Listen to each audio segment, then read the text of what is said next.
Məlum olduğu kimi Xəzər dənizinin səviyyəsi növbəti mərhələdə enir.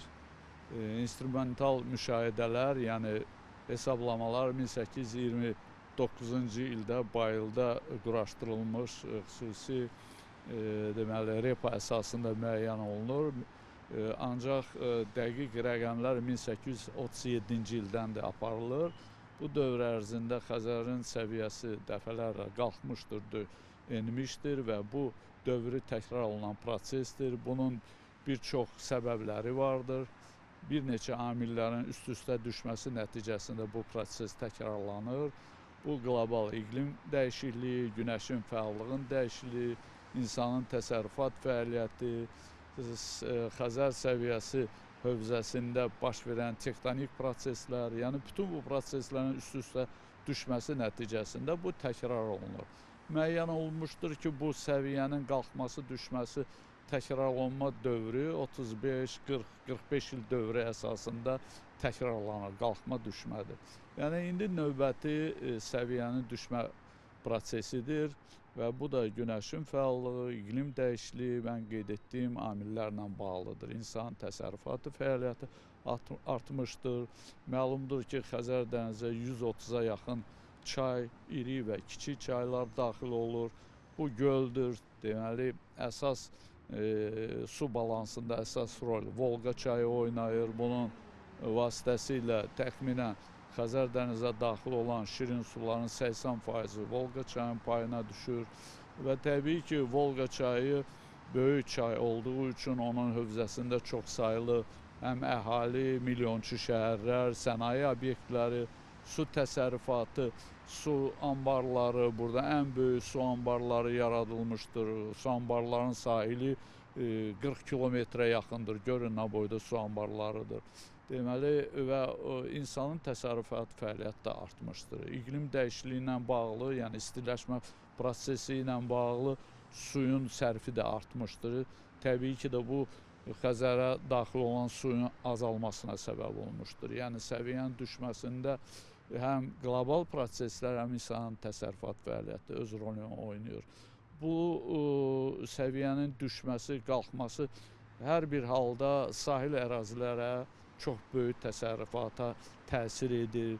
İnsanın məskunlaşmasına, nəqliyyat şəbəkəsinin istismarına, boru kəmərlərinin istismarına, ekoloji vəziyyətin dəyişilməsinə, məlumdur ki, tullantılar, maye tullantılar borularla dənizə axıdılır. İndi təsəvvürün səviyyə aşağı düşdükcə bu boruların atılma məsafəsi azalır, yəni sahil ərazilər çirkab vəziyyətə düşür.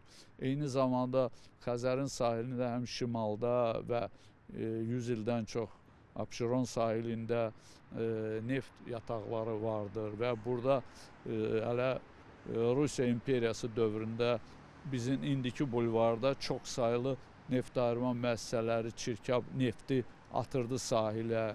İndi sahil ərazi suyun altında neftlə çirklənmişdir.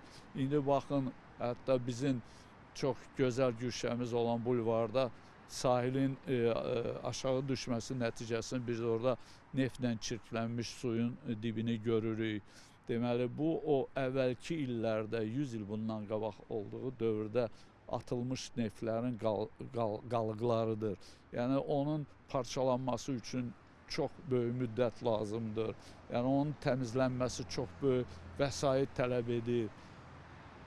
Neft təsərrüfatı, deməli, ekoloji vəziyyətin pozulması ilə yanaşı, eyni zamanda maraqlı başqa bir meyllər də vardır. Məsələn, siz belə bir çəkiliş apara bilərsiniz, sahilin dəyişməsinin, səviyyəsinin düşməsi sahildə necə dəyişiklik baş verir Abşeronda və Astara sahilində. Baxın, Astara sahilində sahil daha çox dənizə tərəf getmişdir, sahil xətti. Əgər Bakıda bu 15-20 metr, 30 metrdirsə, orada 50-100 metrdir. Ancaq orada sahil ərazilər artıq bizdəki kimi, Abşerondakı kimi çirkab deyil. Bu, orada əksinə təmizdir və onun üçün orada ekoloji gərgin yox, onun əks üstün cəhətləri özünə bürüzə vermişdir. Belə ki, o sudan azad olmuş ərazidə artıq bitkilər bitir, hətta ağaclar bitir və orada köçəri quşlar gəlirlər. Bu da turistlər üçün cəlbedicidir. Ancaq Abşeronda əksinə bu çimərlik zonaları daha ekoloji ağır vəziyyətə düşür. Bu balıq təsərrüfatına, turizmə, neft sənayesinə, insanın məskunlaşmasına çox böyük təsir edir.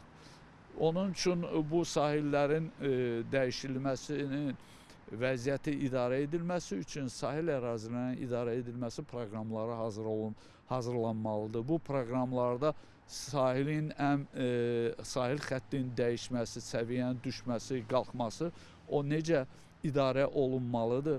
Yəni bu ərazilərin mənimsənilməsi baxımından, əhalinin məskunlaşması baxımından. İndi baxın, sahil xətti dənizə tərəf gedir. Böyük bir sahələr boşalır. Yəni burada idarə edilmə prosesləri ciddi aparılmasa, burada qeyri-qanuni tikintilər baş verəcəkdir. Və 10 ildən sonra səviyyə qalxacaq, onlar suyun altında qalacaqdır. Yəni burada sahilə yaxın dəmir yol xətti vardır, Lənkəran zonasında. Avtomobil xətti dənizə yaxındır.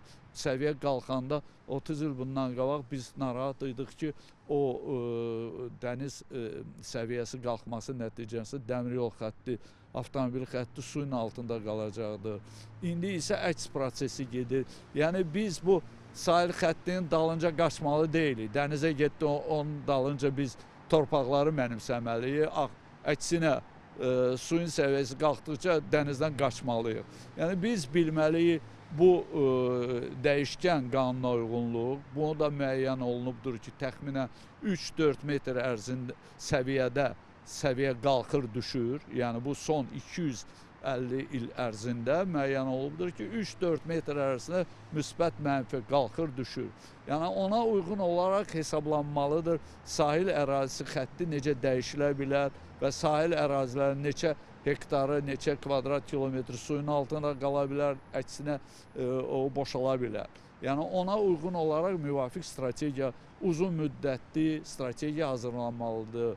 Əfsuslar ki, bizdə hələ ki belə proqramlar yoxdur sahil ərazilərinin idarə edilməsi baxımından. Yəni bunu biz belə proqramlar hazırlasaq hər bir sahə üzrə, mən dedim, Abşeronda bu özünə bir cür bir üzə verir. Astrada tam başqa cür. Yəni biz bunları bilməliyik. Hər bir sahil ərazisinin zonası üzrə idarə etmə proqramları hazırlanmalıdır.